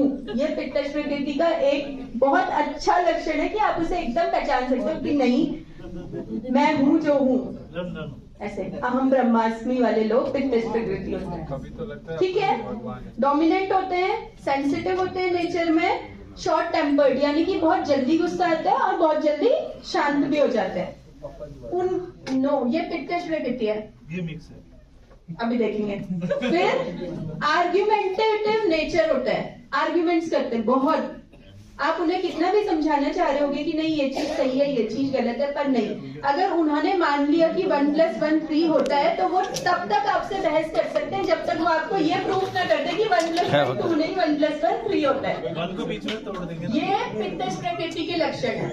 ठीक है, शॉर्ट टेम्पर्ड, सेंसिटिव, डोमिनेंट और आर्ग्यूमेंट करते हैं, बहुत खुद को सही बताते हैं। जब तक स्टबर्न बोल सकते हैं यानी कि जिद्दी, बहुत जिद्दी होते हैं कि नहीं 1 + 1 3 मेरे हिसाब से है तो मैं तब तक बोल सकती हूँ जब तक आप सभी नहीं मान जाते कि 1 + 1 2 नहीं 3 होता है। ऐसा नेचर इज पित्तज प्रकृति। ठीक है, नेक्स्ट इंटेंसिटी, बहुत जल्दी किसी भी चीज को करने के लिए ना, क्योंकि अंदर अग्नि की प्रधानता है ना, तो इंटेंस नेचर होता है। ठीक है, नेक्स्ट हो गया फ्लूइडिटी, जो मैंने आपको उस टाइम पे बोला था कि उनका लिक्विड की तरफ है ना ज्यादा अट्रैक्ट होते हैं, अंदर अग्नि की वजह से। अग्नि प्रधान है ना पित्तज प्रकृति वालों में, तो वो फ्लूइड यानी कि लिक्विड की तरफ ज्यादा अट्रैक्ट होते हैं जल्दी। ठीक है, उनके एक्शंस वातज प्रकृति वालों से थोड़े ज्यादा प्रिडिक्टेबल होते हैं। वातज प्रकृति वालों को आप बिल्कुल प्रेडिक्ट नहीं कर सकते, पर पित्तज प्रकृति वालों को आप प्रेडिक्ट कर सकते हो कि हाँ ये ऐसा है या ऐसी है। ठीक है, एग्रेसिव होते हैं, वही अग्नि की प्रधानता की वजह से एग्रेशन यानी कि गुस्सा जल्दी आएगा। ठीक है, तो एग्रेसिव होते हैं। अपने काम को लेके ना पैशनेट होते हैं, जैसे वातज प्रकृति वाले क्या थे कि किसी काम को शुरू तो कर दिया पर खत्म नहीं करते, पर पित्तज प्रकृति वाले ना बहुत पैशनेट होते हैं कि मुझे ड्राइंग पसंद है तो मैं ड्राइंग कर रही हूँ, या मैं आगे अपना फ्यूचर ड्राइंग में बनाना चाहती हूँ या चाहता हूँ। मुझे इंजीनियर बनना था, बचपन से बनना था और मुझे इंजीनियर ही बनना है, मुझे वैद्य बनना था तो वही बनना है। अपने पैशन को लेके बहुत जुनून रहता है, बहुत पैशनेट होते हैं पित्तज प्रकृति वाले लोग कि नहीं मुझे ये चीज करनी है तो करनी है, फिर चाहे कुछ ही हो पर मैं ये करूंगा या करूंगी। ऐसे लोग कौन से हैं? पित्तज प्रकृति वाले। ठीक है, memory is very very good, excellent memory.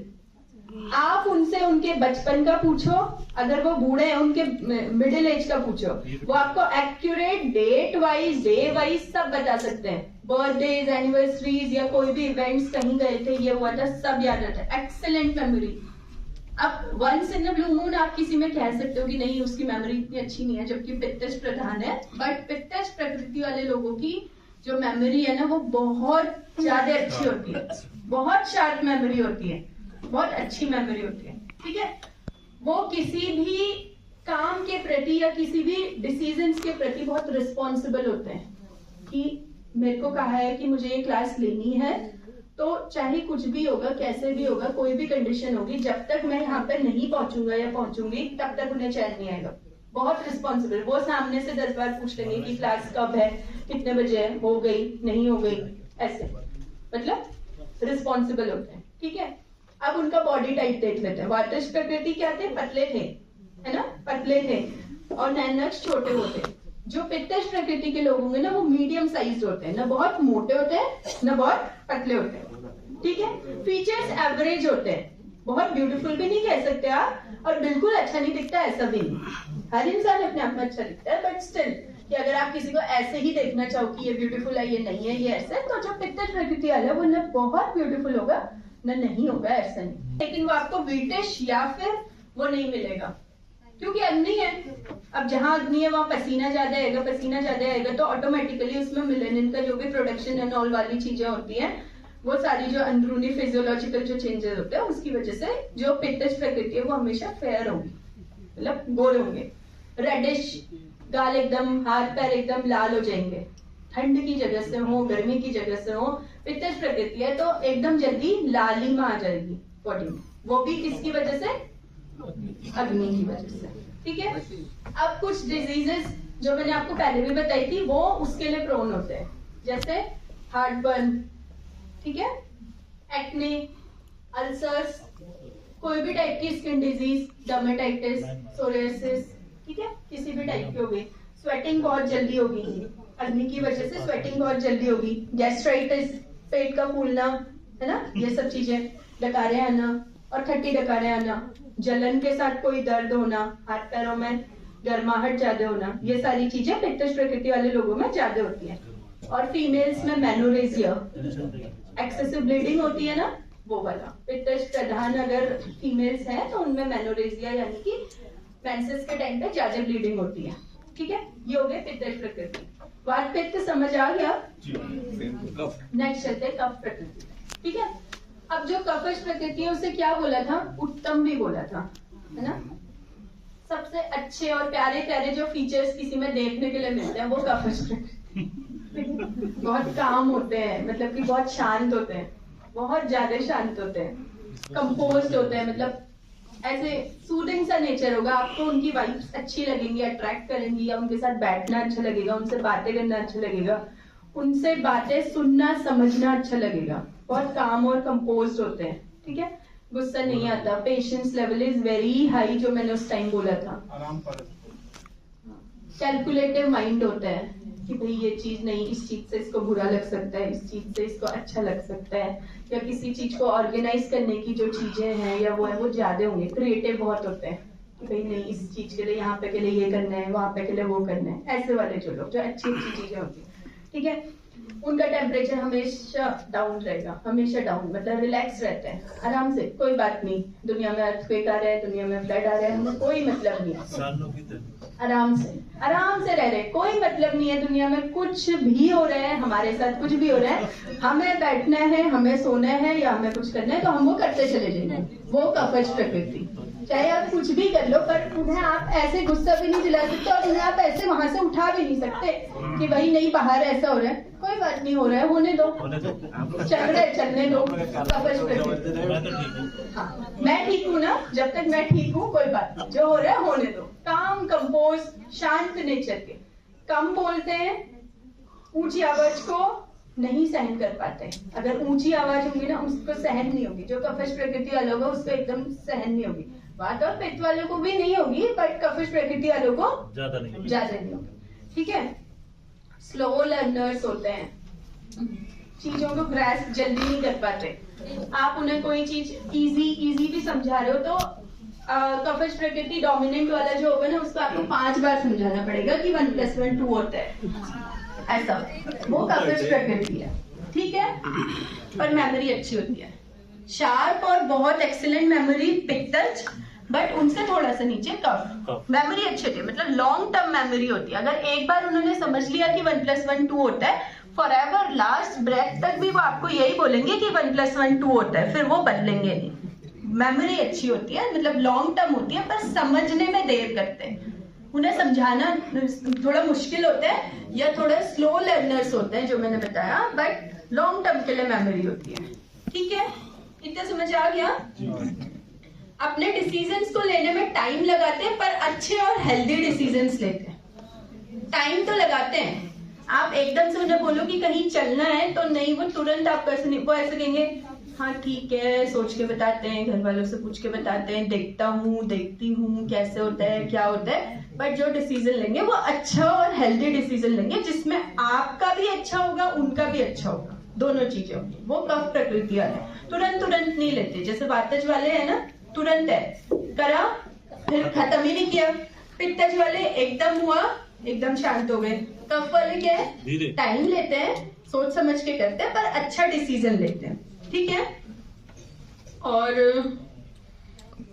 क्या, लॉयल होते हैं, जैसे वो सेल्फिश है उधर, इधर लॉयल्टी ज्यादा है। ठीक है, मतलब कफश प्रकृति वाले लॉयल ज्यादा होते हैं किसी भी चीज के लिए, चाहे वो अपने, अगर कोई वर्किंग प्लेस के लिए बोले, कोई रिलेशनशिप में बोले, है ना, कहीं पे भी अगर लॉयल्टी की बात आएगी तो कफश प्रकृति वाले लॉयल ज्यादा होते हैं। ठीक है, ये कफश प्रकृति के ओवरऑल लक्षण हो गए। अब कफश प्रकृति वाले जो लोग होते हैं उनका बॉडी टाइप कैसा होता है? हैवी, ओबीज यानी कि मोटे होंगे, पतले नहीं होते।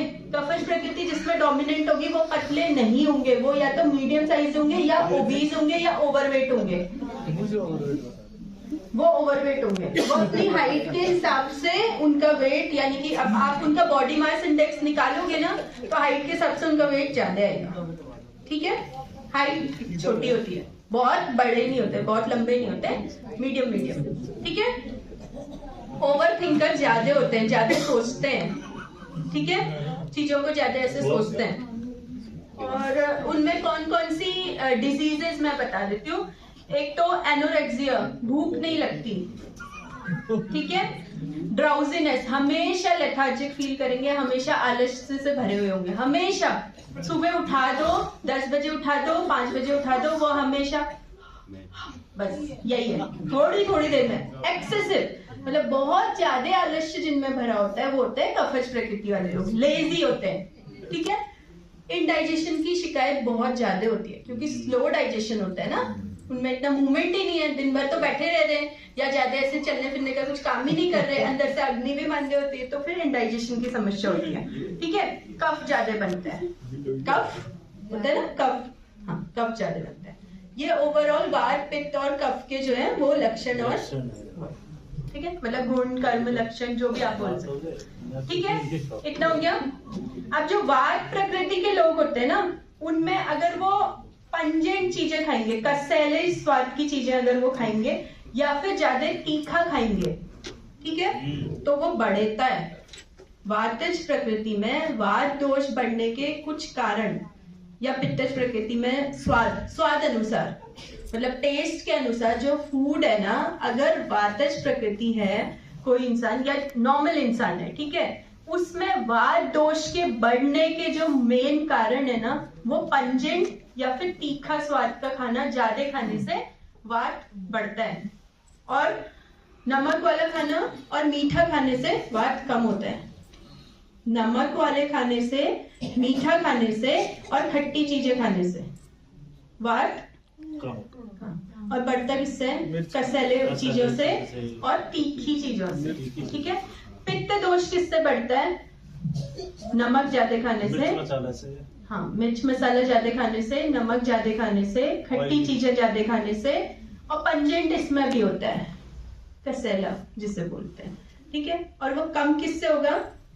ठंडी चीजों से और मीठी चीजों से। ठीक है, और कफश प्रकृति वाले मीठा ज्यादा खाएंगे, खट्टा ज्यादा खाएंगे और नमक वाला ज्यादा खाएंगे तो वो बढ़ेगा, और कम किससे होगा?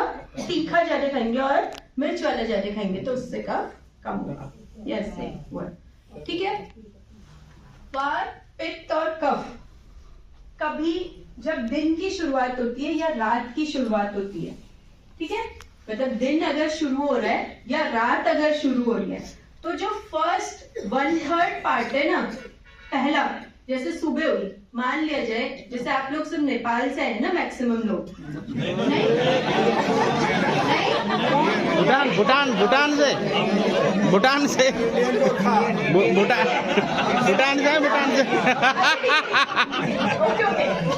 ये भूटान वाली बात आ गई। इंडिया में लगभग 4 करोड़ नेपाली भाषी लोग हैं, इंडियन से। ओके फाइन, हाँ ठीक है ओके, आप लोग इंडिया से अलग अलग जगह से आए हैं ना, ऐसा है ना? अब जैसे मान लिया जाए कोई आप में से महाराष्ट्र का है, ठीक है, वहाँ सूर्योदय हुआ सुबह 6 बजे, ठीक है, और कोई दिल्ली में रह रहा है, वहाँ सूर्योदय हुआ 6:30 बजे। तो जो फर्स्ट 1/3 पार्ट है ना, मतलब किसी सुबह का और रात का, अगर शाम को सनसेट, ये सनराइज और सनसेट पे डिपेंड करता है। ठीक है, जिस जगह का सनराइज अगर 6 बजे हो रहा है और सनसेट हो रहा है 4 बजे, तो 6 बजे से 1/3 मतलब 24 घंटे होते हैं ना टोटल, ऐसे उसमें से जो 1/3 पार्ट है, उस 1/3 पार्ट में हमेशा कफ डोमिनेंट रहता है। सुबह और शाम ठीक है। 12 से 12 तक कितने घंटे होते हैं? 12 से 12 तक है? रात को 12 बजे से नेक्स्ट बार रात 12 बजे तक कितने घंटे हो गए हैं? 24 हो गए ना? हाँ 24 का 1/3 कितना है?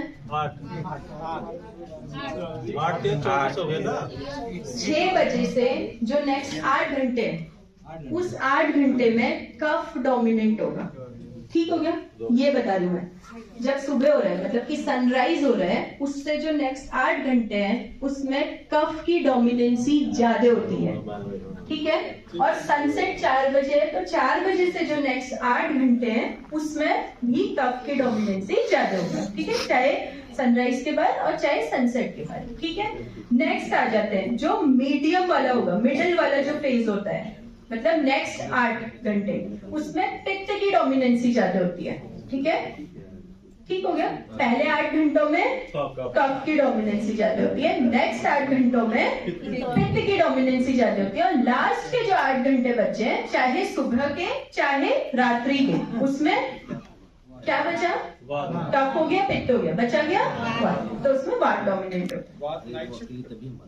वात नाइट शिफ्ट भी करते हैं, वात इवनिंग शिफ्ट भी करते हैं, क्योंकि 8 आवर्स में अगर आप ऐसे कर रहे हो तो मॉर्निंग से भी है ना, मॉर्निंग का जो थर्ड वाला पार्ट होगा वो भी वात डोमिनेंट होगा, और इवनिंग का जो थर्ड पार्ट होगा वो मॉर्निंग में आ जाएगा।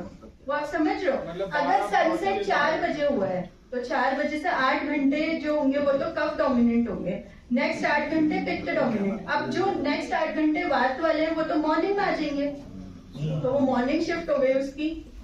बट अगर सनराइज से आप देखोगे तो तब उसकी इवनिंग शिफ्ट हो गई। ठीक है, समझ आ गया? बस और कुछ? और कुछ? आयुर्वेद की डेफिनेशन हो गई, आयुर्वेद का अवतरण हो गया, आयुर्वेद के ऑब्जेक्टिव्स हो गए, आयुर्वेदा के काम हो गए कि उन्हें क्या क्या है, मतलब उनका मेन जो चीजें हैं, किस चीज की वजह से हम आयुर्वेदा का ज्ञान प्राप्त करते हैं या औरों को उसके बारे में बताते हैं। त्रिदोष हो गए, सप्त धातु हो गई, त्रिदोष के एक सेकंड है ना, त्रिदोष के गुण और कर्म हो गए, प्रकृति हो गई, शारीरिक भी हो गई और मानसिक भी हो गई। शारीरिक 7 टाइप्स की हो गई, मानसिक 3 टाइप की हो गई। ठीक है, और शारीरिक वाले में एकल हो गई, द्वंद्वज हो गई, सन्निपातज हो गई, और एट द एंड क्या हो गया? वातज पित्तज कफज प्रकृति के लक्षण गुण, कुछ डिजीजेस जो उसमें प्रोन होती हैं, कैसे दिखते हैं, क्या दिखते हैं। ठीक है, और एट द एंड क्या है कि हमारे दिन में मतलब दिनचर्या रात्रिचर्या जो होती है उसमें कौन सा दोष किस टाइम पे डोमिनेंट होता है। इनफ है आज के लिए जी। अब आप में से किसी को कुछ पूछना है तो आप पूछ लीजिए। हाँ, उसको मीठा ज्यादा पसंद है, वो कौन प्रकृति का? कफश प्रकृति। आपको मीठा पसंद है? पर मीठा पसंद होने के सर दोनों कारण हो सकते हैं, जरूरी नहीं है कि आप कफश प्रकृति है इसलिए आपको मीठा पसंद है। अगर आपके अंदर ना अनडाइजेस्टेड फूड जमा होगा, आम बोलते हैं जिसे आयुर्वेद में, तो भी आपको मीठा खाने की ज्यादा जरूरत होगी, क्रेविंग्स ज्यादा होगी। ठीक है, एक वो पीछे कोई पूछ रहा था।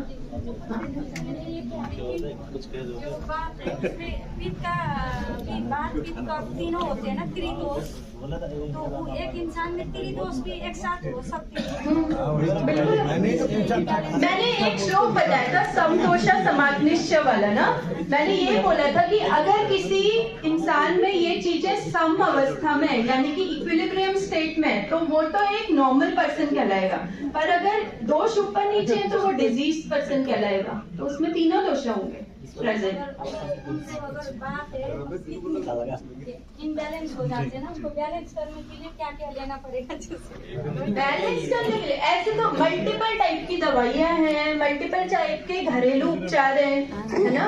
जैसे मान लेते हैं वातज वाले जो लोग हैं, है ना, उनके जॉइंट्स वीक रहते हैं, है ना, हमने कहा कि उनके जॉइंट्स वीक रहते हैं अर्थराइटिस तो की ज्यादा हाँ अर्थराइटिस वगैरह की प्रॉब्लम ज्यादा होती है, तो उन्हें क्या करना है, उन्हें अपने विटामिन डी, कैल्शियम, इन सब का ध्यान रखना है। बीच बीच में विटामिन डी और कैल्शियम की पूर्ति करने वाले चाहे खाद्य पदार्थ है चाहे कोई हर्बल मेडिकेशंस है, उन्हें लेते रहना है। लुब्रिकेशन करना है, क्योंकि ड्राइनेस है अंदर वो खत्म हो रहा है, तो मालिश वगैरह ज्यादा करनी है।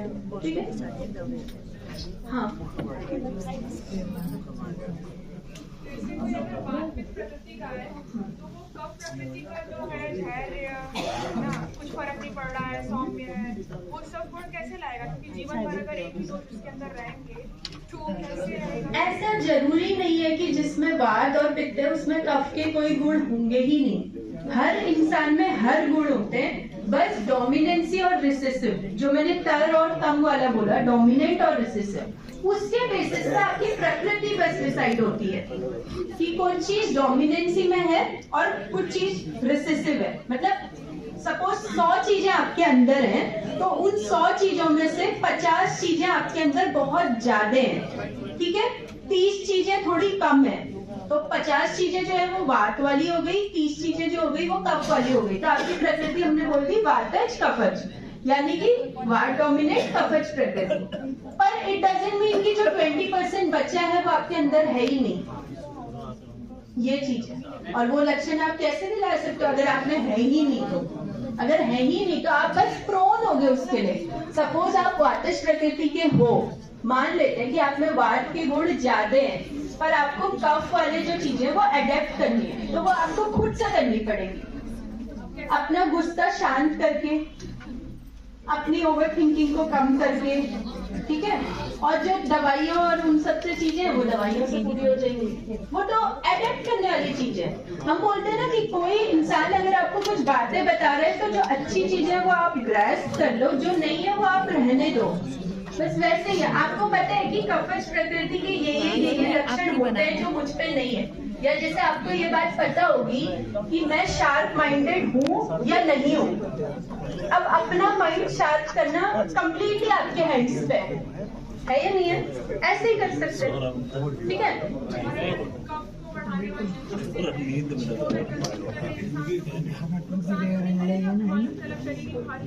वो तो आप दोष को बढ़ा रहे हो, वो तो आप कफ दोष को बढ़ाओगे, वो आप फीचर्स नहीं बढ़ाओगे। अगर आपको ये लग रहा है कि आप कफ प्रकृति वाली चीजें इंटेक करके फीचर्स बढ़ाओगे, तो नहीं, कफ प्रकृति वाली चीजें लेके आप कफ दोष को अपने शरीर में बढ़ाओगे। फीचर्स को बढ़ाना इज डिफरेंट, दोष को बढ़ाना इज डिफरेंट, दोनों अलग अलग चीजें। किसी चीज को खा के आप उस फीचर्स को नहीं ला सकते, समझ रहे हो आप? समझ गए?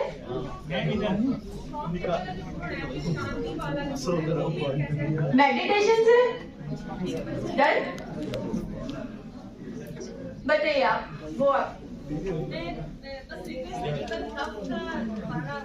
रिपीट कर दूं।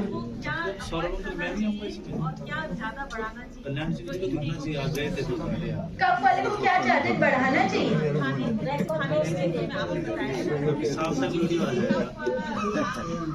शांत होता है तीखी चीजों से, ठीक है, तीखी जो चीजें होती है उन चीजों से और कड़वी चीजों से कफ शांत होता है, ठीक है। और मीठी चीजों से कफ बढ़ता है, एक मीठे से और बहुत ज्यादा नमक वाली चीज से कफ बढ़ेगा, और तीखी चीज खाने से और कड़वी चीज खाने से कफ कम हो जाएगा। डन?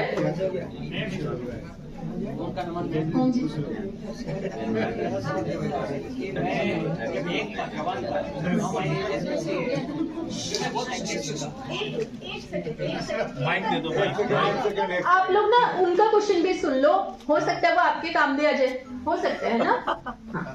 तो मैं यंग एज में बहुत एग्रेसिव था, ठीक है। अब मैं बहुत, मुझे पेशेंस लेवल बहुत हाई है, अब मुझे कुछ फर्क नहीं पड़ता कोई भी बोले तो, नंबर 1। और मैं लेकिन फास्ट लर्नर भी हूँ, ठीक है, जो पित्त में आता है, और पेशेंस लेवल है जो मेरे कफ में आता है, राइट। और चलने का जो था, मैं जो यंग था, जब भी मैं बहुत चलता था, मतलब आज इधर कल उधर कल उधर, तो फर्स्ट इसमें वात वाले में तो तीनों गोल मैंने भी थे। बट अभी ओवरऑल एज में अभी मैं पेशेंस हो गया, अब स्टेबल भी हो और फास्ट लर्नर तो हूँ। तो ये मेरा एक्चुअली पित्त और कफज, पित्त और कफज, पित्त और कफज कंबाइन है मेरे में। वो क्वेश्चन एक वहां पे से किसी ने पूछा भी था कि महाराष्ट्री बोलते हैं कि बचपन में मेरा वात ज्यादा था और मिड एज, अब जो उनकी एज है तो उसमें उनका पित्त ज्यादा है। तो मैंने आपको बताया था कि हर इंसान द्वंद्वज से बना होता है ना, द्वंद्वज दोषों से उसकी प्रकृति डिसाइड होती है। तो अभी जो आपकी अवस्था है एज अनुसार या काल अनुसार, तो उसमें आपका पित्त डोमिनेंट कफज है या कफज डोमिनेंट पित्त है। जब आपकी बाल्यावस्था थी उसमें वातज डोमिनेंट समथिंग था। महाराष्ट्र में नहीं है अभी, ओरिजिन वहीं से है। ठीक है, ओके ना? अब शांति पाठ पढ़ ले, पढ़िए। Thank you for the session ma'am. चलिए।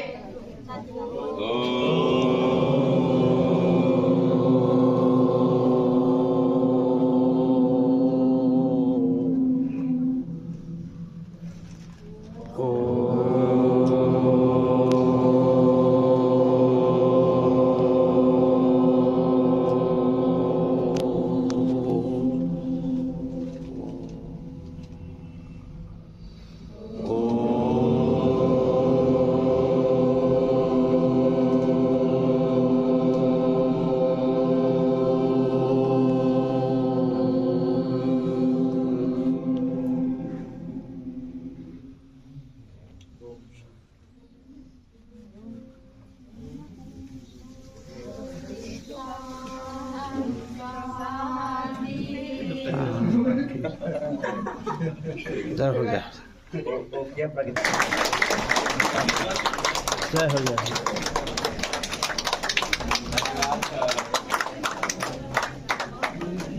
मैडम ले मनीषा, डॉक्टर मनीषा मैडम ले हामीलाई